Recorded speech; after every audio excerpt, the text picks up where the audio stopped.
অগ বরিস, একটা কথা বলি হুনো। বলো, আবার নতুন দাঁত হারাইছে নাকি? না রে, দাঁত হারাইছি অনেক আগেই। হৃদয়টা আছে তোমার দ্বারেই। এই বয়সে আবার প্রেমের বাতাস লাগছে নাকি? ভাবছিলাম তোমারে নতুন করে প্রপোজ করি। 50 বছর সংসার করার পর আবার প্রপোজ? হ্যাঁ বরি, তুমি কি আমাকে বিয়ে করবা? আগে কেউ পেনশনের টাকাটা কার কাছে থাকবে? তোমার হাতেই থাকবে নে।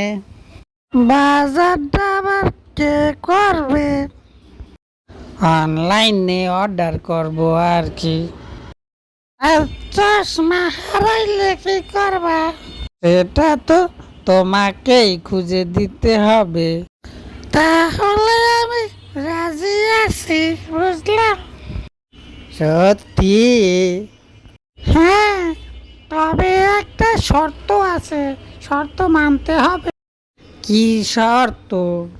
রাতে নাক ডাকা কমাতে হবে। ওটা তো আমার জন্মগত প্রতিভা। তাহলে বিয়েও জন্মগতভাবে বাতিল। আচ্ছা আচ্ছা, কমাবো। এখন বলো I love you. I love you too. তবে আগে তোমার শ্রবণ যন্ত্রটা চালু করো।